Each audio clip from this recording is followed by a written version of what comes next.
നമസ്കാരം. സംവാദത്തിലേക്ക് സ്വാഗതം. ഇന്ന് നമ്മൾ സംവാദത്തിലേക്ക് എത്തപ്പെടുമ്പോൾ നമ്മൾ എത്തുന്നത് വലിയ പരിചയപ്പെടുത്തലുകൾ ആവശ്യമില്ലാത്ത ഒരു വ്യക്തിത്വമാണ്. ഇന്ത്യൻ നയതന്ത്രജ്ഞൻ മാത്രമല്ല, ഐക്യരാഷ്ട്രസഭയുടെ ഇന്ത്യൻ പ്രതിനിധി അടക്കമുള്ള കാര്യങ്ങളിൽ, മാത്രമല്ല ഇന്ത്യയുടെ അംബാസഡർ, മാത്രമല്ല കെനിയയിലെ ഹൈക്കമ്മീഷണറായി പ്രവർത്തിച്ചു. അങ്ങനെ പല പേരുകളിൽ അറിയപ്പെടുന്ന വ്യക്തിത്വമാണ് ഇന്ന് നമ്മോടൊപ്പമുള്ളത്. തെറ്റയിൽ പരമേശ്വരൻ പിള്ള ശ്രീനിവാസൻ എന്ന ടി പി ശ്രീനിവാസൻ. നമസ്കാരം സാർ. നമസ്കാരം. നമ്മൾ ഈ സാറിനെ പരിചയപ്പെടുത്തേണ്ട ഒരു ആവശ്യമില്ലെന്ന് ഞാൻ ആദ്യമേ ആമുഖമായി പറഞ്ഞതാണ്. ഇന്ത്യക്കാർ മുഴുവൻ അറിയപ്പെടുന്ന, ലോകം അറിയപ്പെടുന്ന ഒരു വ്യക്തിത്വമാണ്. അതിന് വലിയ ആമുഖത്തിൻ്റെ ആവശ്യമില്ല. പക്ഷേ ഇപ്പോഴത്തെ ചില സാഹചര്യങ്ങൾ, കാലഘട്ടങ്ങൾ, ഇപ്പോൾ ലോക്സഭാ തെരഞ്ഞെടുപ്പ് നടക്കുന്നു. ഇന്ത്യയിൽ ഏകദേശം ഒരു വലിയ തെരഞ്ഞെടുപ്പിനെ നോക്കിക്കാണുന്ന ഒരവസരവും ഒരു സ്ഥിതിവിശേഷവുമാണ്. ആ കാലഘട്ടത്തിൽ സാർ പലപ്പോഴും സൗഹൃദങ്ങൾക്ക് വളരെയധികം ബലം കൊടുക്കുകയും അതിനോടൊപ്പം ചേർന്ന് നിൽക്കപ്പെടുകയും ഒക്കെ ചെയ്തിട്ടുള്ള ആളാണ്. ഇപ്പോഴത്തെ ഒരു രാഷ്ട്രീയ സാഹചര്യം എങ്ങനെയാണ് സാർ നോക്കിക്കാണുന്നത്? ഇത് ഏറ്റവും പ്രധാനപ്പെട്ട ഒരു തെരഞ്ഞെടുപ്പാണ് ഇന്ത്യയുടെ ചരിത്രത്തിലുണ്ടാകാൻ പോകുന്നത്. അപ്പോൾ അത് വെളിയിൽ നിന്ന് കാണുന്നതിൽ വലിയ അർത്ഥമില്ല. നമുക്ക് ഏതാണ് നല്ലത് എന്ന് തോന്നുന്നതിനെ നമ്മൾ തീർച്ചയായിട്ടും പിന്താങ്ങേണ്ടതാണ്. ഞാൻ ശ്രീ ശശി തരൂരിൻ്റെ ആദ്യത്തെ തെരഞ്ഞെടുപ്പിൽ അദ്ദേഹത്തിന് വേണ്ടി പ്രവർത്തിച്ചു. അദ്ദേഹത്തിന് നേരത്തെ എനിക്കറിയാമായിരുന്നു, സുഹൃത്തായിരുന്നു, വലിയ സൗഹൃദങ്ങളായിരുന്നു. അതെ. പക്ഷേ 15 വർഷം കൊണ്ട് അദ്ദേഹത്തിൻ്റെ കുറ്റമല്ല, അദ്ദേഹത്തിന് ചിലതും ചെയ്യാൻ പറ്റിയിട്ടില്ല കേരളത്തിലോ തിരുവനന്തപുരത്ത്. കാരണം അദ്ദേഹത്തിന് ഡൽഹിയിൽ ഒരു ഓപ്പോസിഷൻ, തിരുവനന്തപുരത്ത് മറ്റൊരു ഓപ്പോസിഷൻ. ഈ MP എന്ന് പറയുന്ന വ്യക്തിക്ക് അല്ലെങ്കിൽ ആ സ്ഥാനത്തിന് വലിയ അധികാരങ്ങളൊന്നുമില്ല. അതെ അതെ. It's A good will ambassador എന്നുള്ള ഒരു റെസ്പോൺസിബിലിറ്റിയേ ഉള്ളൂ. അപ്പോൾ അദ്ദേഹത്തിൻ്റെ വ്യക്തിപരമായ കമ്മിറ്റ്മെൻറ്റ് കൊണ്ട് പല കാര്യങ്ങളും ചെയ്യാൻ പറ്റും. അതെ. അതിനുള്ള സമയം അദ്ദേഹത്തിന് ഇല്ലായിരുന്നു. അതെ. അപ്പോൾ എനിക്ക് തോന്നിയത് ഒരു മാറ്റം ആവശ്യമാണെന്നാണ്. പക്ഷേ ഞാൻ അതിനെപ്പറ്റി സംസാരിച്ചത് ശ്രീ രാജീവ് ചന്ദ്രശേഖറിൻ്റെ പേര് വന്നതിന് ശേഷമാണ്. എനിക്ക് അദ്ദേഹത്തെ അറിയാം എന്നേ ഉള്ളൂ. വലിയ പരിചയമുണ്ടെങ്കിലും അത്രയ്ക്ക് അറിയില്ല എന്ന് പറയാം. പക്ഷേ ആദ്യത്തെ കുറച്ച് ദിവസങ്ങൾ അദ്ദേഹത്തോട് സംസാരിച്ചപ്പോൾ എനിക്ക് തോന്നി ഇദ്ദേഹമാണ് യഥാർത്ഥത്തിൽ തിരുവനന്തപുരത്തിനെ പ്രതിനിധീകരിക്കേണ്ടത്. അപ്പോൾ ഞാൻ അദ്ദേഹത്തിനോട് പറഞ്ഞു, എന്ത് ചെയ്യണമെങ്കിലും ഞാൻ തയ്യാറാണ്. അങ്ങനെ അദ്ദേഹത്തിനോട് പറഞ്ഞു അദ്ദേഹത്തിൻ്റെ ഇലക്ഷൻ കമ്മിറ്റിയുടെ ചെയർമാനാകണം. അപ്പോൾ ഞാൻ പറഞ്ഞു, ഞാൻ BJP അല്ലല്ലോ. അപ്പോൾ അദ്ദേഹം പറഞ്ഞു അത് ആവശ്യമില്ല, അതൊരു ക്വാളിഫിക്കേഷൻ അല്ല, അതുകൊണ്ട് ചെയർമാൻഷിപ്പ് എടുക്കണമെന്ന് ഞാൻ ഏറ്റെടുക്കുകയും അതിൻ്റെ ഉത്തരവാദിത്തങ്ങളൊക്കെ ചെയ്യുകയും ചെയ്തു. അതിൽ 2 കാര്യങ്ങളാണ് ഞാൻ ഇതുവരെ ചെയ്തത്. ഒന്ന്, അദ്ദേഹത്തിനെ പറ്റി വളരെ പെട്ടെന്നൊരു പുസ്തകം എഴുതി. 15 ദിവസം കൊണ്ട്. ആരാണ് രാജീവ് ചന്ദ്രശേഖർ, അദ്ദേഹത്തിൻ്റെ വിജയഗാഥ, തൊട്ടതെല്ലാം പൊന്നാക്കിയ ഒരു വ്യക്തിയാണ് അദ്ദേഹം. അത് പലർക്കും അറിയില്ല. അപ്പോൾ അതുകൊണ്ട് ഞാൻ ആദ്യം ചെയ്തത് ആ പുസ്തകം എഴുതുകയും പ്രസിദ്ധീകരിക്കുകയും ചെയ്തതാണ്. ഇപ്പോൾ എല്ലാവരുടെ കയ്യിലും അത് എത്തിയിട്ടുണ്ട്. അതൊരു ജീവചരിത്രം എന്ന് പറയാൻ സാധ്യമല്ല, ഒരു എപ്പിസോഡിക്കലായിട്ട് അദ്ദേഹത്തിൻ്റെ ജീവിതത്തിലെ പല നിമിഷങ്ങൾ, എങ്ങനെ അദ്ദേഹത്തിനെ സഹായിച്ചു, എങ്ങനെ അദ്ദേഹം പല എതിർപ്പുകളെയും കൈകാര്യം ചെയ്തു എന്നൊക്കെ ഉണ്ട്. ഒരു ഹ്യൂമൻ എലിമെൻ്റ് ഉള്ള ഒരു പുസ്തകമാണ്. രണ്ടാമത്തെ അദ്ദേഹത്തിനോട് ആവശ്യപ്പെട്ടത് അദ്ദേഹത്തിൻ്റെ ഒരു വികസന രേഖ രൂപീകരിക്കാൻ ഒരു കമ്മിറ്റിയുടെ ചെയർമാനാകണം എന്ന് പറഞ്ഞു. അതിൻ്റെ ഉദ്ദേശം എന്താണെന്ന് വെച്ചാൽ, ഒരുപാട് പേർ അദ്ദേഹത്തിന് എഴുതുന്നു, ഇന്നത് ചെയ്യണം, ഇന്നത് ചെയ്യണം, അതൊക്കെ ഒന്ന് ക്രോഡീകരിക്കുക. അതിൽ എന്തൊക്കെ നടത്താൻ കഴിയും, എന്തൊക്കെയാണ് ഡിസയറബിൾ, എന്തൊക്കെയാണ് പോസിബിൾ. വെറുതെ നമുക്കിങ്ങനെ തിരുവനന്തപുരം സ്വർഗമാക്കാമെന്ന് പറഞ്ഞിട്ട് കാര്യം, നമ്മൾ 15 വർഷം കൊണ്ട് അത് കേൾക്കുന്നതാണ്. അപ്പോൾ അതുകൊണ്ട് സ്പെസിഫിക്കായിട്ട് ജനങ്ങളുടെ അഭിപ്രായങ്ങൾ തേടി അത് നോക്കിയിട്ട് അതിൽ നിന്ന് അദ്ദേഹത്തിൻ്റെ കഴിവും ബുദ്ധിവൈഭവം ഒക്കെ ഉപയോഗിച്ച് അതിലെന്തൊക്കെ നടത്താൻ പറ്റും എന്ന് തിരഞ്ഞെടുക്കുക എന്നുള്ളതായിരുന്നു എൻ്റെ ഉത്തരവാദിത്വം. അത് അദ്ദേഹത്തിന് സമർപ്പിച്ചു. അദ്ദേഹം അത് അംഗീകരിച്ചു. പക്ഷെ ധാരാളം സജഷൻസ് വന്നുകൊണ്ട് ഒരു വലിയ ഡോക്യുമെൻ്റായിട്ട് മാറി വികസന ഡോക്യുമെൻ്റായിട്ട്. അതെ. പക്ഷേ ഞാൻ കോൺസെൻട്രേറ്റ് ചെയ്യുന്നത് അദ്ദേഹത്തിൻ്റെ ഒരു ആമുഖത്തിലാണ്. അത് വളരെ ചെറിയ ഒരൊറ്റ പേജ് മാത്രമേ ഉള്ളൂ. അത് അദ്ദേഹത്തിൻ്റെ വികസനത്തിനെ പറ്റിയുള്ള അദ്ദേഹത്തിൻ്റെ വീക്ഷണം മാത്രമല്ല, അതിൻ്റെ പ്രാക്ടിക്കൽ ആസ്പെക്ട്സും എല്ലാമുണ്ട് നമ്മൾ ചേർത്തുള്ള. അത് കൂടാതെ എന്തൊക്കെയാണ് അദ്ദേഹം ചെയ്യുന്നതെന്ന് 4-5 പേജിൽ പറഞ്ഞിരിക്കുന്നതെല്ലാം ഈ ഒരു പേജിലും അദ്ദേഹം വളരെ കൃത്യമായിട്ട് പറഞ്ഞിട്ടുമുണ്ട്. ഇവിടെ ഒരു കാര്യം കൂടെ ഇടയ്ക്ക് എനിക്ക് ചോദിക്കേണ്ടിരുന്നു. ശശി തരൂരിനെ വലിയ സൗഹൃദമായിരുന്നു സാറുമായിട്ട്, അങ്ങനെ ഒരു ബന്ധമുണ്ടായിരുന്നല്ലോ. അതിനുശേഷമാണ് TP ചന്ദ്രശേഖർ ആണെങ്കിൽ അതിനോടൊപ്പം ചേർന്ന് നിന്ന് പോകാമെന്നും നമുക്ക് ചില രാജീവ് ചന്ദ്രശേഖർ ആകുമ്പോൾ അദ്ദേഹത്തിനോടൊപ്പം ചേർന്ന് നിന്ന് പോകാമെന്നും, ഒപ്പം തന്നെ അദ്ദേഹത്തിൻ്റെ വികസന സ്വപ്നങ്ങൾ, ആ സ്വപ്നങ്ങളെ കൂടി ഉൾക്കൊള്ളിച്ചുകൊണ്ട് മുന്നോട്ട് പോകാം. ഈ 15 വർഷക്കാലം ശശി തരൂർ കണ്ട ചില സ്വപ്നങ്ങളുണ്ടായിരുന്നു, അല്ലെങ്കിൽ ജനങ്ങൾക്ക് മുമ്പിലേക്ക് വെച്ച വാഗ്ദാനങ്ങളുണ്ടായിരുന്നു. അപ്പോൾ സാർ പറഞ്ഞതുപോലെ തന്നെ ചിലപ്പോൾ നടപ്പിലാക്കാൻ കഴിയാത്തതിൻ്റെ ചില പോരായ്മകൾ അദ്ദേഹത്തിനുണ്ടായിരിക്കാം. എങ്കിൽ കൂടിയും ഈ വികസന സ്വപ്നങ്ങൾ ഇന്നും 15 വർഷത്തിന് അതേപോലെ തന്നെയാണ് ഇപ്പോഴും കിടക്കുന്നത്. ആ വികസന സ്വപ്നങ്ങളിൽ നിന്ന് എന്ത് മാറ്റമാണ് രാജീവ് ചന്ദ്രശേഖർ കൊണ്ടുവരുന്ന ഈ വികസന രേഖയ്ക്ക് ഉള്ളത്? അല്ല, വികസന രേഖ മാത്രം നോക്കിയാൽ നമുക്കറിയാം പല റെപ്യൂട്ടേഷനും ഉണ്ട്. ശശി പറഞ്ഞിരുന്ന പല കാര്യങ്ങളും ഇതിനകത്തുണ്ട്. കാരണം ഇത് 15 കൊല്ലം നടക്കാത്ത കാര്യങ്ങൾ വീണ്ടും നമുക്ക് സംസാരിക്കേണ്ടിയിരിക്കും. പക്ഷേ ഇത് രണ്ടും തമ്മിലുള്ള വ്യത്യാസം, ഇപ്പം ശശി തരൂർ ഇപ്പോൾ 62 പേജുള്ള അദ്ദേഹത്തിൻ്റെ നേട്ടങ്ങളെപ്പറ്റി ഒരു പബ്ലിക്കേഷൻ വന്നിട്ടുണ്ട്. അതിൽ നോക്കിയാൽ നമുക്ക് കാണാം അതൊക്കെ ഒരു കോൺസെപ്ച്വൽ ലെവലിലാണ് ഇപ്പോഴും. അദ്ദേഹം എഴുത്തുകൾ എഴുതി എന്നുള്ളതല്ലാതെ പലതൊന്നും ഈ പണം ചെലവാക്കി പ്രവർത്തിക്കാനുള്ള അധികാരമോ അതിനുള്ള സഹായമോ അദ്ദേഹത്തിന് ലഭിച്ചില്ല. അപ്പോൾ ഇപ്പോഴാരായിരിക്കും വരുന്നത് എന്നുള്ളത് നോക്കുകയാണ്, പാർട്ടിയെ നോക്കാതെ ആരായിരിക്കും നമുക്ക് നല്ലത് എന്ന ഒരു ചിന്തയോടുകൂടിയാണ് ഞാൻ ശ്രീ ചന്ദ്രശേഖരെ സഹായിക്കാൻ തീരുമാനിച്ചത്. അതിനകത്ത് ആ വികസന രേഖകളിൽ പറയുന്നത് എന്തൊക്കെയാണ് സാർ? പ്രധാനമായിട്ട് അദ്ദേഹം പറയുന്നത് ഏറ്റവും പ്രയോജനപ്പെടുന്ന, തിരുവനന്തപുരത്തിന് മാത്രമല്ല കേരളത്തിനും ഇന്ത്യക്കും പ്രയോജനപ്പെടുന്ന ധാരാളം പരിപാടികൾ സെൻട്രൽ ഗവൺമെൻറ് ആവിഷ്കരിച്ചിട്ടുണ്ട്. അത് പലപ്പോഴും പലതരത്തിലാണ് ഇവിടെ വരുന്നത്. അതാരും ഇത് സെൻട്രൽ ഗവൺമെൻറ്റാണെന്ന് അക്നോളജ് ചെയ്യുന്നില്ല. പലതും സ്റ്റേറ്റ് ഗവൺമെൻറ്റിനെയാണെന്ന് പറയുന്നു. എന്നിട്ട് അതിൻ്റെ ബഹളത്തിൽ അപ്പോൾ കോൺട്രവേഴ്സിലാകുന്നു. അപ്പോൾ അങ്ങനെ ഇന്ത്യയുടെ മറ്റ് രാജ്യങ്ങളിൽ പലതും സാധിക്കുകയും ഒരു വലിയ വിപ്ലവം തന്നെ സൃഷ്ടിക്കുകയും ചെയ്ത ഒരു ഗവൺമെൻറ്റിന് കേരളത്തിലൊന്നും ചെയ്യാൻ പറ്റുന്നില്ല. കാരണം ഈ ഇവിടെയുള്ള MP അവർക്കെതിരാണ്, ഇവിടെയുള്ള ഗവൺമെൻറ് MP-ക്ക് എതിരാണ്. എങ്ങനെയാണിത് നടത്തുക? അപ്പോൾ അതുകൊണ്ട് റെപ്യൂട്ടേഷൻ ഉണ്ട് പല കാര്യങ്ങളും. ഇപ്പോൾ തീരദേശ വികസനം എന്ന് പറയുന്നത് എല്ലാവരും പറയുന്ന കാര്യമാണ്. ശ്രീ രാജീവ് ചന്ദ്രശേഖർ എല്ലാ ദിവസവും അവിടെ പോകുന്നുണ്ടെന്നാണ് എനിക്ക് തോന്നുന്നത്, ഒരുപാട് സംസാരിക്കുന്നത്. കാരണം അവിടെ എന്തോ ഒരു ഹെസിറ്റേഷൻ, ഒരു വലിയ ഗ്രൂപ്പിനെതിരായിട്ട് NDA പ്രവർത്തിക്കുന്നു എന്നൊക്കെ തെറ്റിദ്ധാരണകൾ ഉണ്ടായിരുന്നു. അത് മാറ്റിയിട്ടുണ്ട്. അതുകൊണ്ട് പ്രധാനമായിട്ട് അദ്ദേഹം ഇതിനകത്ത് പറയുന്ന ഒന്നാമത്തെ കാര്യം തീരദേശ വികസനം തന്നെയാണ്. അതിന് വളരെ സ്പെസിഫിക് ആയിട്ടുള്ള അദ്ദേഹം ചെയ്തു കഴിഞ്ഞു. ആദ്യത്തെ 2-3 ദിവസം കഴിഞ്ഞിട്ട് അദ്ദേഹം സെൻട്രൽ ഗവൺമെൻറ്റിൽ നിന്ന് പണം കൊണ്ടുവന്ന് അവിടെ കല്ലിടുകയുണ്ടായി, വെള്ളപ്പൊക്കം വരാതിരിക്കുക. അപ്പം ആക്ച്വലി ഹാസ് ഡൺ സംതിങ്. അത് കഴിഞ്ഞിട്ട് പിന്നെ രണ്ടാമത്തേത് അദ്ദേഹത്തിൻ്റെ സ്പെഷ്യാലിറ്റി ടെക്നോളജി, ഇൻഫർമേഷൻ ടെക്നോളജി, അതുപോലെ സെമി കണ്ടക്ടേഴ്സ്, ഇതൊക്കെ അദ്ദേഹത്തിന് ലോകത്തിന് സംഭാവനയായിട്ടുള്ള കാര്യങ്ങളാണ്. കേരളത്തിന് നോക്കിയാൽ നമ്മുടെ ആദ്യത്തെ BPL മൊബൈൽ കേരളത്തിൽ വന്നത് അദ്ദേഹം സൃഷ്ടിച്ചതാണ്. അത് വിദേശികൾ വില എടുത്ത് വാങ്ങിച്ചുകൊണ്ട് പോയി. അപ്പോൾ അത് തിരിച്ചു കൊണ്ടുവരണം. അദ്ദേഹം സാം പിത്രോദയമാണല്ലോ ഈ റെവല്യൂഷനൈസ്. പക്ഷേ സാം പിത്രോയുടെ വീക്ഷണം എന്ന് പറഞ്ഞാൽ നമുക്ക് കുറേ STD ബൂത്തുകൾ ഉണ്ടാക്കുക. സാധാരണക്കാരന് ഈ മൊബൈലിനെ പറ്റി അന്ന് അത്ര ഉണ്ടായിട്ടില്ല. അതുമല്ല, അത് ആർക്കും അഫോർഡ് ചെയ്യാനൊക്കില്ല. 1,00,000 രൂപ കൊടുത്ത് ആരാപം ഇത് വാങ്ങിക്കുന്നൊക്കെ. അപ്പോൾ അവർ തമ്മിലൊരു അഭിപ്രായ വ്യത്യാസം ഉണ്ടായിരുന്നു. അപ്പം സാം പിത്രോദ രാജീവ് ഗാന്ധിയുടെ ഇൻസ്ട്രക്ഷനിൽ ഈ STD ബൂത്തുകൾ ഉണ്ടാക്കിയപ്പോൾ ഇദ്ദേഹം പ്രൈവറ്റായിട്ട് മൊബൈൽ വികസിപ്പിക്കാനുണ്ടായത്. അപ്പോൾ അതിനെ തിരിച്ചു കൊണ്ടുവരണം. നമുക്ക് നമ്മുടെ ടെക്നോ പാർക്ക് മറ്റെല്ലാ ടെക്നോ പാർക്കും ഉണ്ടാകുന്നതിന് മുമ്പേ ഉണ്ടായതാണ്. ശ്രീ വിജയരാഘവൻ, ഞാൻ ഓർക്കും, ഞാൻ 80 ഇന്ത്യൻ മിഷനിൽ UN-ലുള്ളപ്പോൾ അദ്ദേഹം വന്നതാണ്. അപ്പോൾ ഞാൻ വിചാരിച്ചു എത്രയോ പുതിയ ഒരു കാര്യമാണ്. പക്ഷേ ഇന്ന് നമ്മൾ മറ്റെല്ലാ സ്റ്റേറ്റുകളിലേക്കും പുറകിലാണ് ടെക്നോ പാർക്ക്. അതിന് ഇദ്ദേഹത്തിന് വലിയൊരു മാറ്റം ഉണ്ടാക്കാൻ കഴിയും. പിന്നെ നമ്മൾ സാധാരണ പറയുന്ന all India institute of medical science ഒന്നും നടന്നിട്ടില്ല. അതുപോലെ ഒരു പുതിയ ന്യൂ ടെക്നോ പാർക്ക് നെയ്യാറ്റിൻകര കൊണ്ടുവരുന്നത് വളരെ അത്യാവശ്യമാണ്. അതുപോലെ ഹെൽത്ത് ടൂറിസം, അങ്ങനെ 6-7 കാര്യങ്ങൾ ചെയ്യാവുന്നതും ചെയ്യാൻ സാധ്യതയുള്ളതും അതിന് പണം കിട്ടാൻ സാധ്യതയുള്ളതുമായ കാര്യങ്ങളാണ് ഞങ്ങൾ തിരഞ്ഞെടുത്തിരിക്കുന്നത്. അല്ലാതെ തിരുവനന്തപുരം സ്വർഗമാണെന്നുള്ള ഒരു പ്രോമിസ് അല്ല. ബാഴ്സലോണ ആക്കാന്ന് പറയുന്നില്ല. ബാഴ്സലോണയൊക്കെ അന്നേ തെറ്റാണ്. ഞാൻ അന്നേ ശശിയോട് പറഞ്ഞതാണ്, ഈ ട്വിന്നിങ് ഓഫ് സിറ്റീസ് എന്ന് പറയുന്നത് മീനിങ്ലെസ് എക്സസൈസാണ്. എന്ന് പറഞ്ഞാൽ ഒരു നോർമൽ മേയർമാർ അങ്ങോട്ടും ഇങ്ങോട്ടും പോകും, അത്രേ ഉള്ളൂ. അത് ഗവൺമെൻറ് ഓഫ് ഇന്ത്യ എൻകറേജ് ചെയ്യുന്നുമില്ല. ആ സമയത്താണ് ഇദ്ദേഹം ഈ ബാഴ്സലോണ കൊണ്ടുവന്ന് സ്പാനിഷ് അംബാസഡർ ഇവിടെ എത്തിച്ചത്. അപ്പോൾ എല്ലാവരും വിചാരിച്ചത് എന്താണ്, സ്പെയിൻ വന്ന് ഇവിടെ $millions നമുക്ക് ഗിഫ്റ്റ് ചെയ്യും എന്ന് വിചാരിച്ച് ഞങ്ങളെല്ലാം പോയി ഓരോ പ്രോജക്റ്റുകളും അങ്ങനെ സ്പാനിഷ് അംബാസഡർക്ക് പ്രസൻറ്റ് ചെയ്യാണ്. അപ്പോൾ അതെല്ലാം കഴിഞ്ഞ് സ്പാനിഷ് അംബാസഡർ ഞങ്ങളെ നോക്കിയിട്ട് പറഞ്ഞു, I think we have some misunderstanding. ഇതിനകത്ത് എനിക്ക് യാതൊരു പൈസയും എനിക്കും ഇല്ല, സ്പെയിനും ഇല്ല. This is a goodwill exercise.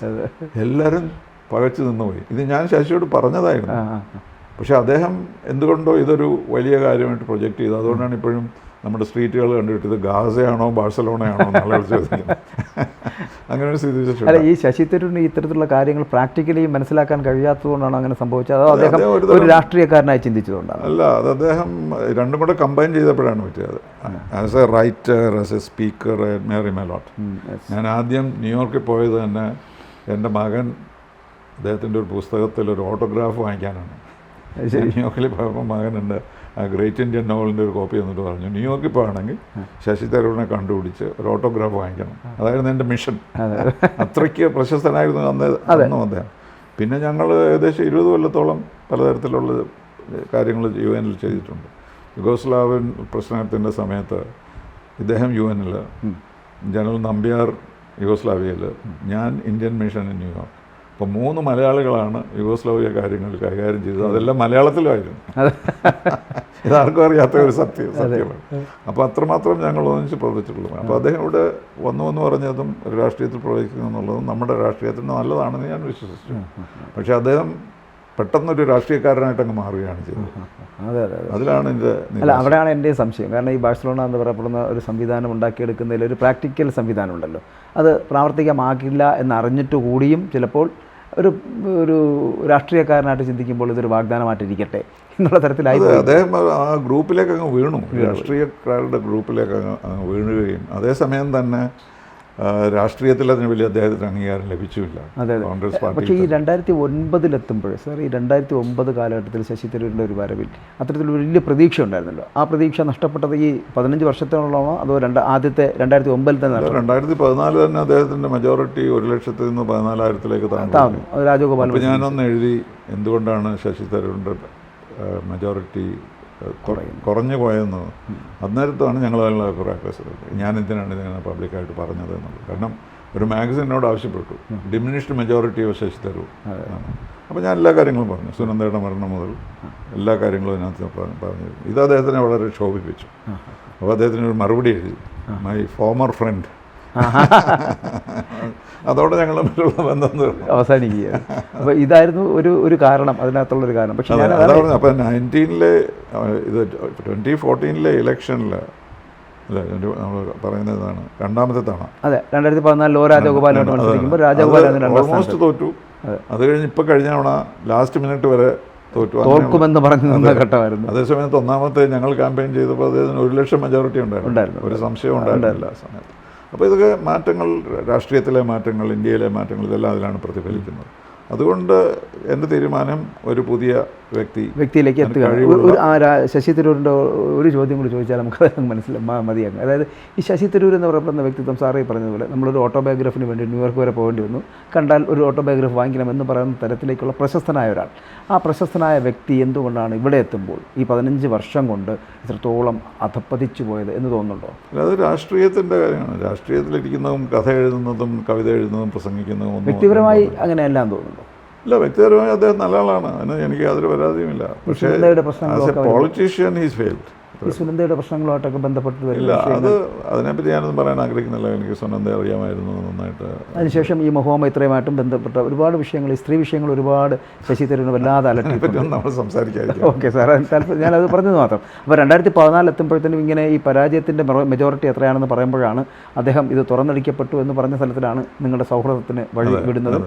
സാറേ പറഞ്ഞതുപോലെ അപ്പോഴും നമ്മൾ ചിന്തിക്കുന്ന ഇത്രയേ ഉള്ളൂ, ശശി തരൂർ വന്നാൽ പുതിയ മേഖല തുറക്കും, വലിയ വികസനം ഉണ്ടാകുമെന്ന് പ്രതീക്ഷിച്ചു, അത് നടന്നില്ല.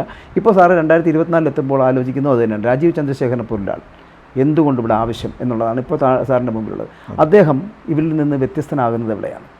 അതെ, അദ്ദേഹത്തിൻ്റെ വളരെ ക്ലിയറായിട്ടുള്ളൊരു മനസ്സാണ്. അദ്ദേഹം പറഞ്ഞു, ഞാനിവിടെ ആര് നല്ല സൂട്ട് ധരിക്കുന്നു എന്നുള്ളതോ ആര് നല്ല ഇംഗ്ലീഷ് പറയുന്നുള്ളതോ ഒന്നും അല്ല ഇവിടെ പ്രശ്നം. തിരുവനന്തപുരത്തിന് എന്തെങ്കിലും ഗുണം ചെയ്യാൻ പറ്റുമോ എന്നുള്ളതാണ്. അപ്പോൾ അദ്ദേഹം വലിയ ആളാണ്, നല്ല എഴുത്തുകാരനാണ് എന്നൊക്കെ പറയുന്നതിനകത്ത് അർത്ഥമൊന്നുമില്ല.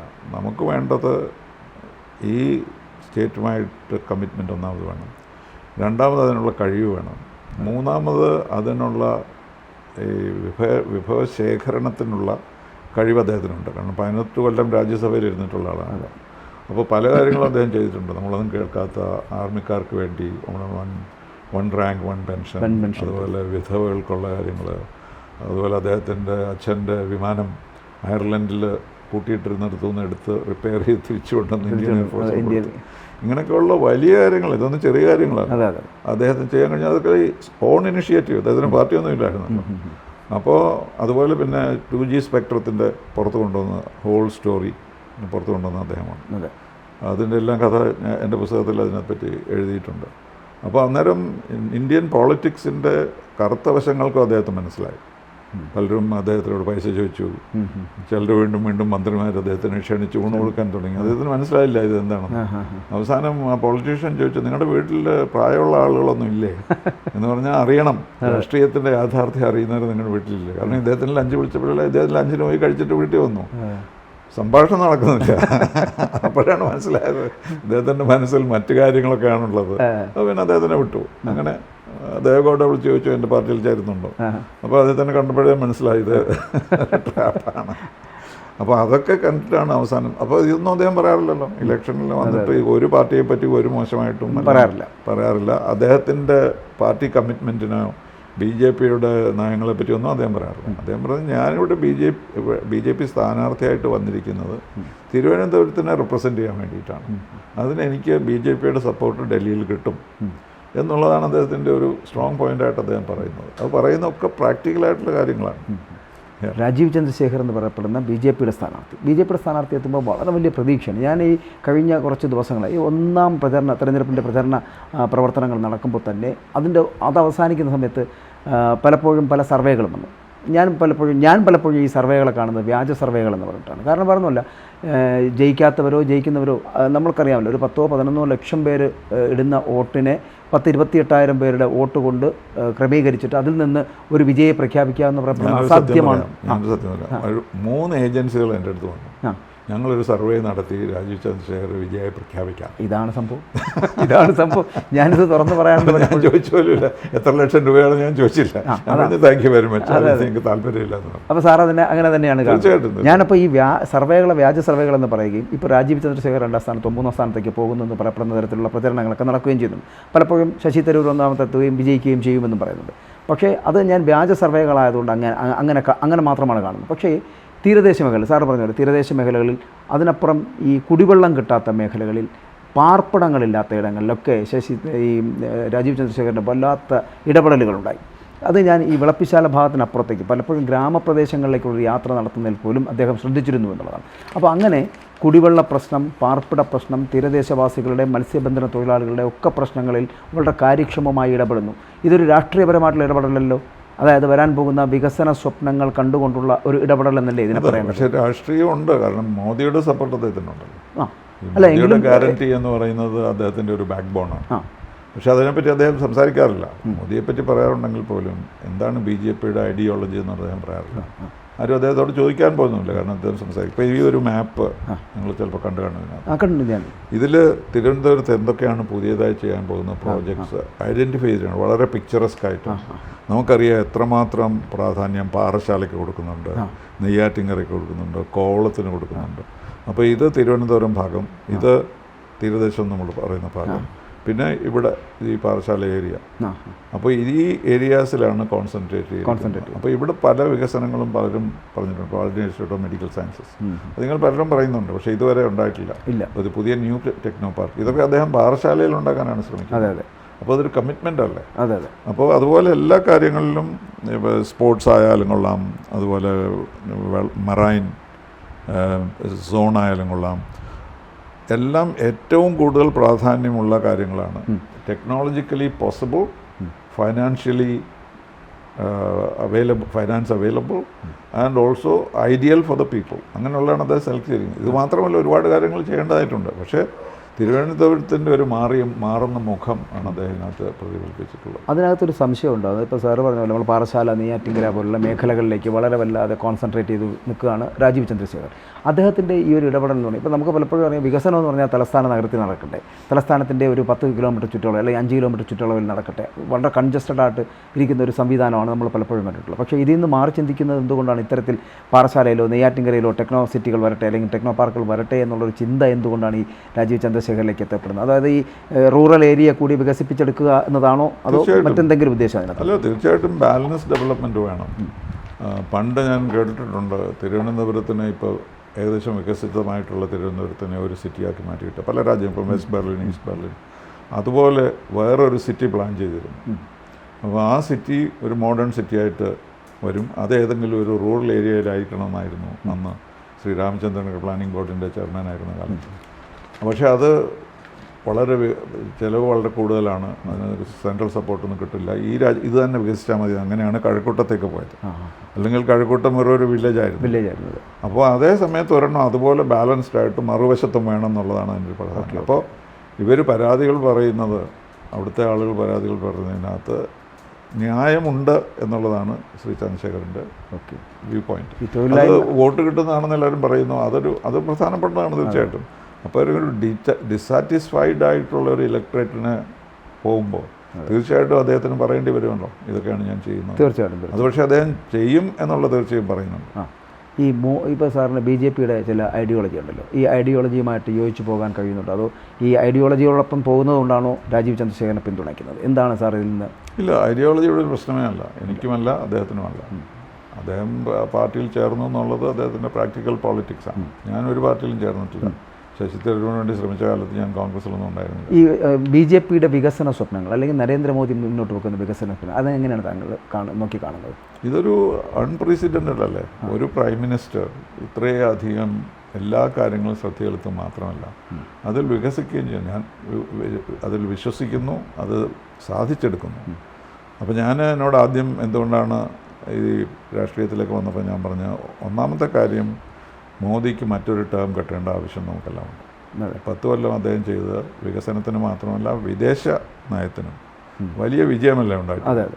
അപ്പോൾ അതിന് 5 വർഷം കൂടെ അദ്ദേഹത്തിന് കിട്ടിയാൽ തീർച്ചയായിട്ടും അത് കംപ്ലീറ്റ് ചെയ്യും. അതായിരുന്നു എൻ്റെ ഫസ്റ്റ് പോയിന്റ്. തീർച്ചയായും വളരെ കറക്റ്റ്. അപ്പോൾ മോദിയെ പറ്റി എനിക്ക് നല്ല അഭിപ്രായമാണ്. അദ്ദേഹത്തിന് 5 വർഷം കൂടെ ലഭിക്കണം എന്നുള്ളൊരു ഫണ്ടമെൻ്റൽ ഇഷ്യൂ ആണ്.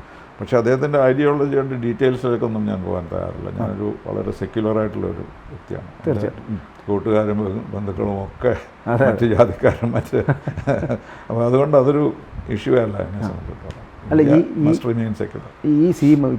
ഇപ്പോൾ നമ്മൾ കഴിഞ്ഞ 10 വർഷമായിട്ട് സാർ പറഞ്ഞൊരു കാര്യത്തിലേക്ക് തന്നെയാണ് ഞാനും പലപ്പോഴും വീഡിയോ ചെയ്യുമ്പോൾ ചെയ്തിട്ടുള്ളത്, അല്ലെങ്കിൽ വാർത്തകളിലേക്ക് നമ്മൾ കേന്ദ്രീകരിച്ചിട്ടുള്ള വിഷയമാണ്. കാരണം 10 വർഷം എന്ന് പറയപ്പെടുന്നത് ചിലപ്പോൾ വികസനവും വിദേശവുമായിട്ടുള്ള നയതന്ത്ര ബന്ധവും ഒപ്പം തന്നെ വികസനവും ഒക്കെ കൊണ്ടുവരികയാണ്, ഓപ്പൺ ചെയ്യുകയാണ്. പക്ഷേ അത് പൂർത്തീകരിക്കാൻ കഴിഞ്ഞിട്ടില്ല. അപ്പോഴാണ് ഒരു 5 വർഷം കൂടെ കൊടുക്കുക എന്നുള്ളത് അവരുടെ നല്ല സ്വപ്നമാണ്. കാരണം 5 വർഷം കിട്ടട്ടെ, അത് പൂർത്തീകരിക്കട്ടെ. ഞാൻ കണ്ടിട്ടുള്ളതാണല്ലോ. 2014 ഞാൻ ഗവൺമെൻറ്റിൽ ഇല്ലെങ്കിൽ ഞാൻ അദ്ദേഹത്തെ പറ്റി ഒരു പുസ്തകം എഴുതിയിട്ടുണ്ട്, മോർ ഡിപ്ലോമസി. അപ്പോൾ അതിനകത്ത് ഞാൻ പറഞ്ഞിരിക്കുന്നത് ഇതൊരു വലിയ മാറ്റമാണ്. വാജ്പേയി വരെ ഞാൻ പ്രധാനമന്ത്രിയുടെ കൂടെ വർക്ക് ചെയ്തിട്ടുണ്ട്. അപ്പോൾ ഇദ്ദേഹത്തിന് ഞാൻ പ്രധാനമന്ത്രി ആകുന്നതിന് മുമ്പ് ഒരിക്കൽ മാത്രമേ കണ്ടിട്ടുള്ളൂ, അദ്ദേഹം വാഷിങ്ടണിൽ വന്നു. അപ്പോഴും എനിക്ക് തോന്നി ഇതൊരു മജീഷ്യനാണല്ലോ അദ്ദേഹത്തിന് എന്തൊക്കെയോ ക്വാളിറ്റീസ് ഉണ്ട്, ഒരു കാരിസ്മ ഉണ്ടെന്ന് എനിക്ക് അന്ന് തോന്നി. അന്ന് ഇതുപോലെ നല്ല ഭംഗിയായിട്ട് ഡ്രസ്സ് ചെയ്തിട്ടൊന്നും ആയിരുന്നില്ല അദ്ദേഹം. അപ്പോൾ അത് അത്രേ ഉള്ളൂ. അപ്പോൾ അന്ന് എനിക്ക് തോന്നുകയും ചെയ്തു. ഞാൻ അദ്ദേഹത്തിന് വേൾഡ് ബാങ്കുകളിലെ ഒഫീഷ്യൽസുമായിട്ട് പരിചയപ്പെടുത്തുകയൊക്കെ ചെയ്തു. അപ്പോഴേ എനിക്ക് തോന്നി ഇദ്ദേഹം is a man of destiny എന്നുള്ളത്. പ്രൈം മിനിസ്റ്റർ ആണെന്നുള്ള അയാളായിരുന്നു, പക്ഷേ അതുണ്ടായിരുന്നു. അതിപ്പോൾ ഒരു വലിയ എല്ലാവരും ആൻറ്റിസിപ്പേറ്റ് ചെയ്തു. ഞാൻ ആൻറ്റിസിപ്പേറ്റ് ചെയ്യും തീർച്ചയായും. ഈ 10 വർഷം കൊണ്ട് അത്തരത്തിലുള്ള നേട്ടങ്ങളിലേക്ക് എത്തിയെന്ന് സാർ വിചാരിക്കുന്നുണ്ടോ? തീർച്ചയായും. ഇന്ത്യ കഴിഞ്ഞ നമ്മൾ 1947 മുതൽ ഇങ്ങോട്ട് ഒരു 2014 വരെ മാറ്റിവെച്ചാൽ ആ 14 നിന്ന് ഈ 24 വരെ എത്തുമ്പോൾ ഇല്ല, ഇതെല്ലാം 14 മുമ്പുണ്ടായ ഒരുപാട് കാര്യങ്ങളുടെ ബേസിസിലാണ് നടത്തുന്നത്. കോൺഗ്രസ് പാർട്ടി വലിയ സേവനം നടത്തിയിട്ടുണ്ട്. ജവഹർലാൽ നെഹ്റുവിൻ്റെ വിഷൻ തന്നെയാണ് ഇപ്പോഴും നിലനിൽക്കുന്നത്, വിശേഷിച്ചും വിദേശ നയത്തിൽ. അത് നരസിംഹറാവിൻ്റെ കാലത്തും വാജ്പേയിയുടെ കാലത്തും അത് മെച്ചപ്പെട്ടു. അതിനെ മറ്റൊരു സക്സസ്ഫുൾ കൺക്ലൂഷനിലേക്ക് കൊണ്ടുപോവുകയാണ് ശ്രീ നരേന്ദ്രമോദി ചെയ്തത്. അന്ന് നരസിംഹറാവിൻ്റെ കൂടെ ഞാൻ വർക്ക് ചെയ്യുന്ന കാലത്താണ് കോൾഡ് വാർ അവസാനിച്ചത്. അപ്പോൾ അദ്ദേഹത്തിന് എന്ത് ചെയ്യണമെന്ന് അറിയാൻ വയ്യായിരുന്നു. കാരണം നമ്മുടെ ഏറ്റവും വലിയ സുഹൃത്ത് നശിച്ചുപോയി, ഏറ്റവും വലിയ ശത്രു ഏറ്റവും വലിയ രാജ്യമായി മാറി. ഇന്ത്യൻ പ്രധാനമന്ത്രി മനസ്സെന്ന് ആലോചിച്ചു. അദ്ദേഹം മൻമോഹൻ സിംഗിനെ പിടിച്ചുകൊണ്ട് വെള്ളത്തിലേക്ക് ചാടുകയാണ് ചെയ്തത്. അബ്സല്യൂട്ട്ലി ഇത് നിവൃത്തിയില്ല. അല്ലാതെ ഇനി ഈ കൺട്രോൾ രാജ്യം, പെർമിറ്റ് രാജ്യം ഒന്നും കൊണ്ട് നമുക്ക് ജീവിക്കാൻ പറ്റില്ല എന്നുള്ളൊരു സ്ഥിതിവിശേഷം എത്തി. അതിനുള്ള ധൈര്യം അദ്ദേഹം കാണിച്ചു. ഇസ്രായേലുമായിട്ട് ആദ്യം എംബസി സ്ഥാപിച്ചു അദ്ദേഹം. ഇല്ലെങ്കിൽ അമേരിക്കയോട് സംസാരിക്കാൻ പറ്റത്തില്ല. അത് ശരിയാണ്. പാലസ്തീൻ അവിടെ ഇരിക്കട്ടെ, പാലസ്തീൻ നമ്മൾ സപ്പോർട്ട് ചെയ്യുന്നു. പക്ഷേ ഇസ്രായേൽ കൂടെയാണ് നമ്മൾ പറയാറില്ലേ, man's way to a man's heart through his stomach എന്ന് പറയും. അതുപോലെയാണ് way to the heart of America is through Israel. അദ്ദേഹം മനസ്സിലാക്കി അതിൻ്റെ ശക്തി ഇപ്പോഴും നിലനിൽക്കുന്നു. ഇസ്രായേലുമായിട്ടുള്ള നമ്മുടെ ബന്ധം, നമ്മൾ പാലസ്തീനെ അതിനെ എതിർക്കാതെ തന്നെ നമ്മൾ ഇസ്രായേലുമായിട്ട് നല്ല ബന്ധമുണ്ടായി. ഇസ്രായേൽ, UAE, ഇന്ത്യ, US ഒരു ഗ്രൂപ്പ് ഉണ്ടെന്നുള്ളത് 5 കൊല്ലം മുമ്പ് ചിന്തിക്കാൻ പോലും കഴിയാത്തതാണ്. ഇസ്രായേൽ, അമേരിക്ക, ഇന്ത്യ, UAE എന്താണതൊരു ഐഡിയലല്ലേ, മോഡൽ. അതെ ഒരിക്കലും ചിന്തിക്കാൻ കഴിയാത്ത, ഒരിക്കലും ചിലപ്പോൾ ആർക്കും പ്രഡിക്റ്റ് ചെയ്യാൻ പറ്റാത്ത ഒരു സംവിധാനം, ഒരു സംഭവമായിരുന്നു അത്. അങ്ങനെയൊക്കെ നേടിയെടുക്കാൻ കഴിഞ്ഞാൽ വലിയ നേട്ടങ്ങൾ മോദിയുടെ ഇന്ത്യ അമേരിക്കൻ ബന്ധങ്ങളിലും അതുപോലെ റഷ്യയുടെ ബന്ധമായിട്ട് ഇപ്പോൾ അദ്ദേഹം മാനേജ് ചെയ്യുന്നത്. ഒരു റഷ്യയെ കണ്ടം ചെയ്യാതെ തന്നെ റഷ്യയുടെ നേരെ പുടിൻ്റെ മുഖത്ത് നോക്കി അദ്ദേഹം പറഞ്ഞില്ലേ, this is not the age of war, the age of reconciliation എന്ന് പറഞ്ഞാൽ എന്താ അർത്ഥം, നിങ്ങൾ യുദ്ധം ചെയ്തോളൂ എന്നാണ്. അപ്പോൾ അങ്ങനെ ഒരുപാട് നല്ല കാര്യങ്ങൾ അദ്ദേഹം ചെയ്തിട്ടുണ്ട്. അതുകൊണ്ട് കുറച്ചും കൂടെ സമയം അദ്ദേഹത്തിന് കിട്ടുന്നത് നല്ലതായിരിക്കും. അതിൽ നിന്നാണ് ഞാൻ രാജീവ് ചന്ദ്രശേഖറിലേക്ക് വന്നത്. ഓക്കെ, ഇവിടെ നമുക്കറിയാം സാർ ഇപ്പോൾ പറഞ്ഞ പോലെ കോൺഗ്രസ് വളരെ വലിയ സംഭാവനകൾ നൽകിയ ഒരു വലിയ പ്രസ്ഥാനമാണ്. കാരണം 135 വർഷം പഴക്കം ചെന്ന ആ ഒരു പ്രസ്ഥാനം ഇപ്പോൾ പക്ഷേ ചരിത്രത്തിൻ്റെ ഭാഗമായിത്തീരുന്നു. എന്തുകൊണ്ടാണ് ഇത്തരത്തിലുള്ള അധപ്പതനത്തിലേക്ക് പോകുന്നതാണ് സാറിൻ്റെ ഒരു കാഴ്ചപ്പാടിൽ മനസ്സിലാക്കാൻ കഴിയും? അതെനിക്ക് തോന്നുന്നത് അവരുടെ അധികാരം നഷ്ടപ്പെട്ടപ്പോൾ അവരുടെ ഫോക്കസ് പോയി. അഴിമതിയുടെ പേരിലല്ലേ അധികാരം? അത് രാജീവ് ഗാന്ധിയുടെ അഴിമതി 65 ലക്ഷം രൂപയാണ് അതിനകത്ത്. ഇപ്പോൾ 65,000 കോടി ആയാലും അതിനെപ്പറ്റി കൺസിഡർ ചെയ്യാനല്ല. നമുക്കറിയില്ല അതെന്ന് അതിൽ അഴിമതി ഉണ്ടായിരുന്നെന്ന് എനിക്ക് എപ്പോഴും അറിയില്ല. കാരണം അദ്ദേഹം ഒരു ട്രാൻസ്പെറൻ്റ് ആയിട്ടുള്ള മനുഷ്യനാണ്. എനിക്ക് അദ്ദേഹത്തെ കാണാനുള്ള ഒരുപാട് അവസരങ്ങൾ ഉണ്ടായിട്ടുണ്ട്. തീർച്ചയായും ഫിജിയിൽ ഞാൻ കമ്മീഷണറായിരുന്നപ്പം അതൊരു വലിയ വിപ്ലവം ഉണ്ടായല്ലോ. അപ്പോൾ അത് ഞാൻ വിളിച്ച് പറഞ്ഞു, you fight for the Indians. ഞാൻ പറഞ്ഞു, ഞാൻ ഇന്ത്യൻ അംബാസഡറാണ്, എങ്ങനെയാണ് ഇന്ത്യൻസിനെ ഫൈറ്റ്? സാരമില്ല, I will make a sacrifice of you എന്നാണ് പുള്ളി എൻ്റെ മുഖത്ത് നോക്കി. അപ്പോൾ ഞാൻ ഇപ്പോൾ നമുക്ക് അവിടെ നിന്ന് നമുക്ക് വീണ്ടും തിരുവനന്തപുരത്തേക്ക് വന്നാൽ, തിരുവനന്തപുരത്തിൻ്റെ വികസന സ്വപ്നങ്ങൾക്ക് വേണ്ടിയാണ് രാജീവ് ചന്ദ്രശേഖർ നിലകൊള്ളുന്നത്. അപ്പോൾ വലിയ സ്വപ്നമാണ് അദ്ദേഹം കാണുന്നത്. ഇവിടെ കേരളവുമായിട്ടൊരു ബന്ധം സാറിന് പലപ്പോഴും വല്ലാത്ത ഓർമ്മകൾ ഉണ്ട്. എന്തുകൊണ്ടാണ് ഇവിടുത്തെ ഇടതുപക്ഷവും വലതുപക്ഷവും ആര് ഭരിച്ചിരുന്നാലും ഒരിക്കലും വികസനങ്ങൾക്ക് മുകളിലേക്ക് എത്താൻ കഴിയാതെ അഴിമതിയായിരിക്കും, ഏതെങ്കിലും ഒരു അഴിമതി എപ്പോഴും ഉണ്ടായിരിക്കും. ഇപ്പോൾ ആണെങ്കിൽ പിണറായി വിജയൻ്റെ മകളുമായി ബന്ധപ്പെട്ട് വരുന്ന മാസപ്പടി അടക്കമുള്ള വിഷയങ്ങൾ, അതിന് ഒരു സൊല്യൂഷൻ കണ്ടെത്താൻ കഴിയാതായി പോകുന്നു പലപ്പോഴും. അതെ, ലാവ്ലിൻ കേസ് 36 തവണ മാറ്റിവെക്കപ്പെട്ട ലാവ്ലിൻ കേസ് നടക്കുന്നു. ഇങ്ങനെ ഇവരെയൊക്കെ ഇങ്ങനെ മൂടി വെച്ചുകൊണ്ട് വീണ്ടും ജനം എന്തുകൊണ്ടാണ് ഇവർക്ക് വോട്ട് ചെയ്യുന്നതാണ് സാർ വിശ്വസിക്കുന്നത്? ഒരു സിമ്പിളായിട്ട് പറയുന്ന കിറ്റ് കാരണം കൊണ്ടാണ്. രണ്ടാമത്തെ വരവ് ഈ 2019 കഴിഞ്ഞ് 2021 വരവ് ഈ കിറ്റ് കൊണ്ടെന്നാണ് തന്നെയാണ് വിശ്വസിക്കുന്നത്. അതുപോലെ ഇത് COVID-19 മാനേജ് ചെയ്തതിൽ കുറേയൊക്കെ വിജയമുണ്ടായി. അങ്ങനെയൊക്കെ ഉള്ളതായിരിക്കും ഒരു പക്ഷേ അവരുടെ ഒരു കാഡർ പാർട്ടിയല്ലേ ആണ്. അദ്ദേഹം എന്ത് ചെയ്താലും കമ്മ്യൂണിസ്റ്റുകാർ അദ്ദേഹത്തിന് തന്നെ വോട്ട് ചെയ്യും. അങ്ങനെയല്ലല്ലോ. അതിൽ നിന്നുകൊണ്ട് എന്തുകൊണ്ട് മാറ്റാൻ പറ്റുന്നില്ല? ഇത്രയും അഴിമതി നടക്കുന്നുണ്ട്. ജനങ്ങൾക്ക് കൃത്യമായിട്ട് 7 മാസമായിട്ട് പെൻഷൻ പോലും കിട്ടാത്ത, ക്ഷേമ പെൻഷൻ പോലും കിട്ടാത്ത സാധാരണ ജനങ്ങൾ വഴിയിൽ കുഴഞ്ഞു വീഴുന്നൊരവസ്ഥ. അംഗനവാടി ടീച്ചർമാർ, അതുപോലെ തന്നെ ഈ ആശാ വർക്കർമാർ, ഇവർക്കൊക്കെ ഇതുവരെയും പലപ്പോഴും 3-4 മാസമായിട്ട് അവർക്ക് വേതനം പോലും ലഭിച്ചിട്ടില്ല, അവർക്ക് കൊടുക്കേണ്ട ഇൻസെൻറ്റീവ് കൊടുത്തിട്ടില്ല. ഇങ്ങനെ വളരെ കണിശമായിട്ട് ഇവരെ ഇങ്ങനെ ഞെരുക്കി കൊല്ലുന്നൊരു സ്ഥിതിവിശേഷം ഉണ്ടായിട്ടും എന്തുകൊണ്ടാണ് ഇങ്ങനെ ഈ അവർക്കുള്ള വോട്ട് അവർക്ക് തന്നെ കിട്ടില്ല? ജനാധിപത്യത്തിൻ്റെ ഒരു പ്രക്രിയ എന്ന് പറയുന്നത്, നമ്മൾ ഒരാളെ 5 കൊല്ലത്തേക്ക് ജയിപ്പിച്ചാൽ അദ്ദേഹത്തിന് കഴിയുന്നത്ര സപ്പോർട്ട് കൊടുക്കണം എന്നുള്ളതാണ് ജനാധിപത്യത്തിലുള്ളത്. എന്ന് നമ്മൾ കാത്തിരിക്കുക. എന്നിട്ട് 5ാമത്തെ വർഷം കഴിയുമ്പോൾ വോട്ട് ചെയ്യുക, പുറത്താക്കുക. ഇതിപ്പോൾ ഈ 2 പ്രാവശ്യം അതാണ് പറയുന്നത്. അപ്പോൾ അതാണ് നമ്മൾ എക്സ്പെക്റ്റ് ചെയ്തത്. പക്ഷേ അത് സംഭവിക്കാത്തതിൻ്റെ കാരണം വേറെ ചില എക്സ്റ്റേണൽ മാറ്റേഴ്സ് ഉണ്ടായിരുന്നു. വിശേഷിച്ചും ആ പാർട്ടിയുടെ കാഡർ സ്ട്രെങ്ത് ഉണ്ടായിരുന്നു. അതുകൊണ്ടാണ്. പക്ഷേ അടുത്ത തെരഞ്ഞെടുപ്പ് വരുമ്പോൾ അവരെങ്ങനെ പ്രതികരിക്കുന്നുണ്ടോ നമ്മൾ കാണേണ്ടതാണ്. ഈ 2026 നിയമസഭാ തെരഞ്ഞെടുപ്പ് വലിയ നോക്കിക്കാണേണ്ട ഒരു കാര്യം. കാരണം 2024 തെരഞ്ഞെടുപ്പ് നമ്മൾ അത്രത്തോളം പ്രാധാന്യം കൊടുക്കുന്ന ഒരു തെരഞ്ഞെടുപ്പാണ് ഈ 2024. ഇപ്പോൾ സാർ നേരത്തെ പറഞ്ഞ പോലെ മോദി ഒരിക്കൽ കൂടെ അവിടെ ഭരിക്കേണ്ടതുണ്ട് എന്നുള്ളത് കൊണ്ട് തന്നെയാണ്. അപ്പോൾ ഈ രാജീവ് ചന്ദ്രശേഖർ വിജയിക്കുമെന്നുള്ള ഒരു ഉറപ്പ് ഇപ്പോൾ തിരുവനന്തപുരത്ത് നിന്ന് ലഭിക്കുന്നുണ്ടെങ്കിൽ വരുന്ന നിയമസഭാ തെരഞ്ഞെടുപ്പിൽ 2026 നിയമസഭാ തെരഞ്ഞെടുപ്പ് എത്തുമ്പോൾ ഏകദേശം രാജീവ് ചന്ദ്രശേഖർ ഒരു ലോക്സഭാ MP ആയി നിൽക്കുമ്പോൾ 7 മണ്ഡലങ്ങളിൽ അത് പ്രതിനിധിക്കാം. അങ്ങനെ വലിയ മാറ്റം 2026 ഉണ്ടാവുകയും BJPക്ക് വലിയ നേട്ടം ഉണ്ടാകുന്ന ഒരു പ്രതീക്ഷ ഉണ്ടാകുന്നുണ്ടോ? അതിന് നമുക്കൊരു അസ്ട്രോളജറുടെ അടുത്ത് പോകേണ്ടി വരും. അല്ല, എങ്കിലും സാറിനൊരു പ്രതീക്ഷ, ഒരു കാഴ്ചപ്പാടില്ലെങ്കിൽ അദ്ദേഹത്തിൻ്റെ വിജയം തീർച്ചയായും അടുത്ത തെരഞ്ഞെടുപ്പിൽ റിഫ്ലക്റ്റ് ചെയ്യും. കാരണം ഇതുപോലെയുള്ള വിജയിക്കും എന്നുള്ള കാര്യത്തിൽ സംശയമില്ല. തിരുവനന്തപുരത്ത് ഉറപ്പാണ്. ഇപ്പോഴത്തെ ഒരു ലെവൽ പ്ലേയിങ് ഫീൽഡ് ആണെങ്കിൽ അത് ജയിക്കും. അതിന് അർത്ഥം മനസ്സിലായല്ലോ.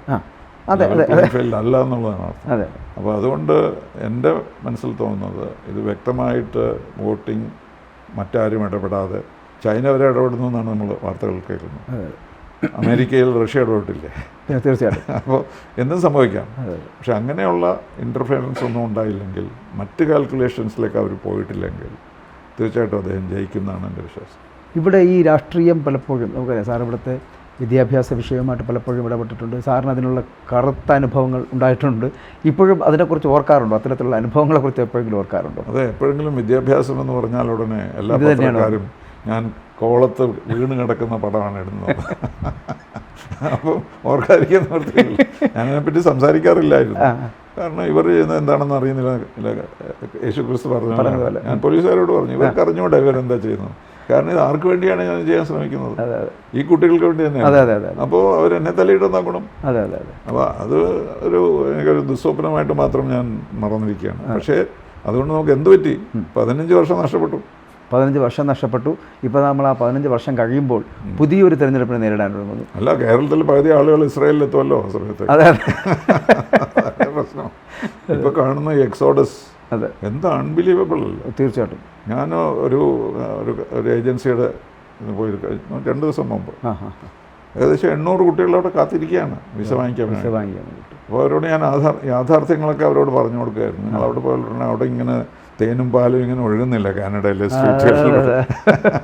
അപ്പോൾ അവർക്ക് അതിശയമാണ്. അവർ വിചാരിച്ചിരിക്കുന്ന യഥാർത്ഥത്തിൽ അവിടെ ചെന്നാൽ ഉടനെ പ്രസിഡന്റ് ആകുമെന്നോ അങ്ങനെ തെറ്റിദ്ധാരണ അവരുണ്ട്. പക്ഷേ അതല്ല, അതിനേക്കാളും ഇവിടെ നിന്ന് രക്ഷപ്പെടണം എന്നുള്ളതാണ്. കാരണം ജോലി കിട്ടില്ല, പണം ഭയങ്കരമായിട്ട് കൊടുക്കണം. ഒരു രക്ഷകർത്താവ് പറഞ്ഞു, വളരെ അതിശയമായിട്ട് പറഞ്ഞു, ഓക്കെ ഞാൻ എൻ്റെ കുട്ടിയെ പുറത്തയക്കുന്നില്ല, പഠിപ്പിക്കുന്നു, അവിടെ BA പഠിക്കുന്നു, MA പഠിക്കുന്നു, PhD പഠിക്കുന്നു. എന്നിട്ട് ജോലിക്ക് ഞാനൊരു കോളേജിൽ പോയി 20 ലക്ഷം 30 ലക്ഷം 50 ലക്ഷം വരെ കൊടുക്കണം ജോലിക്ക്. ആ രൂപ ഞാനിപ്പോൾ ചിലവാക്കിയാൽ അന്നത്തെ പ്രയാസമില്ല. ഇതിനെ പഠിപ്പിക്കണ്ട, പ്രശ്നങ്ങളൊന്നുമില്ല, അവർക്കൊരു നല്ല ശമ്പളം കിട്ടും. ആ 50 ലക്ഷം ഞാൻ അഡ്വാൻസ് ആയിട്ട് ഉപയോഗിക്കുന്നുള്ളൂ. എന്ത് ലോജിക്കലാണ്. അല്ല, ആ ലോജിക്ക് നമ്മളിവിടെ പ്രയോഗിച്ചു കഴിഞ്ഞാൽ നമുക്ക് എന്തുകൊണ്ടാണ് അത്തരത്തിൽ സാധ്യതയുണ്ട്? ഇവിടെ സ്വകാര്യ സർവകലാശാലകളടക്കം വരുന്നുണ്ട് എന്ന് പറയുമ്പോഴും അത് വന്നാൽ പോലും ഈ ആൾക്കാർ വളരെ വലിയ ശമ്പളം പ്രതീക്ഷ തന്നെയാണ് പുറം രാജ്യങ്ങളിലേക്ക് പോകുന്നത്, അല്ലാതെ വെറുതെ അല്ല. അപ്പോൾ അതെന്തുകൊണ്ട് ഡിഫറൻസ് അപ്പോൾ അതെന്തുകൊണ്ടാണ് നമ്മുടെ രാജ്യത്ത് ഉണ്ടാക്കി കൊടുക്കാൻ കഴിയാതായി? 15 വർഷം നമ്മൾ നഷ്ടപ്പെട്ടു. അപ്പോൾ നമ്മൾ തിരികെ വീണ്ടും തിരുവനന്തപുരത്തേക്ക് എത്തപ്പെടുമ്പോൾ രാജീവ് ചന്ദ്രശേഖർ ആയിട്ട് ബന്ധപ്പെട്ട വിഷയങ്ങളാണ് നമുക്ക് കൂടുതൽ അറിയേണ്ടത്. കാരണം നമ്മളിപ്പോൾ അവസാനത്തിലേക്ക് എത്തുകയാണ് ഈ സംഭവത്തിൻ്റെ. സാറ് വളരെ തിരക്ക് പിടിച്ച സമയത്തിനുള്ളിലാണ് എനിക്ക് ഇത്രയും ചെറിയൊരു സമയം തന്നത്. അപ്പോൾ അതിനകത്ത് വരുമ്പോൾ ഈ വികസന രേഖ ഉണ്ടാക്കിയതിലൂടെ നമ്മൾ ജനങ്ങൾക്ക് മുമ്പിൽ ഇപ്പോൾ അവതരിപ്പിക്കാൻ ഒരുപാട് കാര്യങ്ങളായിരിക്കും. പക്ഷേ ഇതെല്ലാം മുമ്പ് നമ്മൾ കേട്ടതാണ് 15 വർഷം. അതല്ലാതെ പുറത്തു പറയാൻ പറ്റുന്ന വികസന ശബ്ദങ്ങളുള്ള രേഖകൾ എന്തൊക്കെയാണ് ഇതിനകത്ത്? ഒന്നാമത് ഇതിൽ പലതും റിപ്പീറ്റേഷൻ ഉണ്ടെന്ന് ഞാൻ നേരത്തെ ആദ്യം പറഞ്ഞു. പക്ഷേ അദ്ദേഹത്തിൻ്റെ സമീപനം വ്യത്യസ്തമാണ്. അദ്ദേഹം തുടങ്ങുന്നത് ഈ ഇത്രയും നാളത്തെ എല്ലാവരുമായിട്ട് നിരന്തരമായ അദ്ദേഹം ഒരു ദിവസം 20 മണിക്കൂറെങ്കിലും ജനങ്ങളുടെ കൂടെയാണ് ഇപ്പോൾ. അപ്പോൾ അദ്ദേഹത്തിന് എന്താണ് ബേസിക്കായിട്ട് മനസ്സിലാക്കാൻ കഴിഞ്ഞത്? അത് ഒരു ഫ്രസ്ട്രേഷൻ. ഈ 15 വർഷം ഇവിടെ ഒന്നും നടന്നില്ല. ആളുകൾ പ്രോമിസ് ചെയ്തിരുന്നു ഒരുപാട് കാര്യങ്ങൾ അവിടെ തന്നെ നിൽക്കുകയാണ്. അതിനെന്തെങ്കിലും ചെയ്യാൻ കഴിയുമെന്നുള്ള ചോദ്യമാണ് അദ്ദേഹം നിരന്തരമായിട്ട് കേട്ടുകൊണ്ടിരിക്കുന്നത്. അതുകൊണ്ട് അദ്ദേഹം പറഞ്ഞു, ഓക്കെ എന്നെ അറിയിക്കൂ, എനിക്കൊരു കമ്മിറ്റിയുണ്ട്, അവരത് പഠിച്ചിട്ട് നിങ്ങൾക്കൊരു രൂപരേഖ തരും, അത് നോക്കുന്നത് ഞാൻ കമ്മിറ്റ് ചെയ്യുന്നു, അതിൽ ഞങ്ങൾ ചെയ്യാൻ കഴിയാത്തതൊന്നും പറയുകയില്ല, അതിൽ പറയുന്നതെല്ലാം ചെയ്യുകയും ചെയ്യും എന്നുള്ളൊരു പ്രോമിസോടുകൂടിയാണ്. പക്ഷേ അതിൻ്റെ അടുത്ത പാരഗ്രാഫിൽ അദ്ദേഹം പറയുന്നത് എനിക്ക് സഹകരണം വേണം. ഞാനിതെല്ലാം ചെയ്യുന്നല്ല അദ്ദേഹം പറഞ്ഞു. അദ്ദേഹം പറയുന്നത് സെൻട്രൽ ഗവൺമെൻറ് വേണം, സ്റ്റേറ്റ് ഗവൺമെൻറ് വേണം, NGOs വേണം, കമ്മ്യൂണിറ്റി ഓർഗനൈസേഷൻസ് വേണം, സ്റ്റുഡൻസ് വേണം. ഇവരുടെ എല്ലാം സഹകരണത്തോടുകൂടി ചെയ്യാൻ ഞാൻ ആഗ്രഹിക്കുന്നതാണ് ഇവിടെ പറയുന്നതെന്ന് പറഞ്ഞു. അത് വേറെ ആരും പറഞ്ഞു ഞാൻ ഇതുവരെ കേട്ടിട്ടില്ല. നമുക്ക് നമ്മുടെ ആളുടെ സഹായം ചെയ്തോളാം എന്ന് അദ്ദേഹം പറയുന്നില്ല.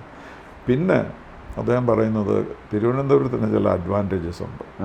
ഹിസ്റ്റോറിക്കലി, കൾച്ചറലി, സോഷ്യലി, പൊളിറ്റിക്കലി വലിയ വീരന്മാരൊക്കെ ഇവിടെ ജയിക്കുകയും പരാജയപ്പെട്ടിട്ടുള്ള ഒരു ഇതാണ് മണ്ഡലമാണ് തിരുവനന്തപുരം. അതൊരു മിക്സ്ഡ് പിക്ചറാണ് കാണുന്നത്. പുതിയ ആളുകളെ എല്ലാവരും സ്വീകരിക്കുന്നു, അത് കഴിഞ്ഞിട്ട് ഡിസപ്പോയിൻറ്റഡ് ആകുന്നു, അങ്ങനെ ഒരു ചരിത്രം. അപ്പോൾ ആ ചരിത്രം ആവർത്തിക്കാതെ നിങ്ങൾ എന്നെ തിരഞ്ഞെടുക്കുകയാണെങ്കിൽ അടുത്ത തവണ തിരഞ്ഞെടുപ്പ് വരുമ്പോഴും എനിക്ക് ധൈര്യമായി നിങ്ങളുടെ മുമ്പിൽ വരാനുള്ള ഒരവസരമായിട്ടാണ് ഞാനിതിനെ കാണുന്നത്. അപ്പോൾ അതുകൊണ്ട് ഈ കാര്യങ്ങൾ ചെയ്യേണ്ടത് എൻ്റെ ആവശ്യമാണ്, തിരുവനന്തപുരത്തിൻ്റെ ആവശ്യമാണ്. അതിൽ അദ്ദേഹം ഊന്നി പറഞ്ഞിരിക്കുന്ന ഒന്നാമത്തേത്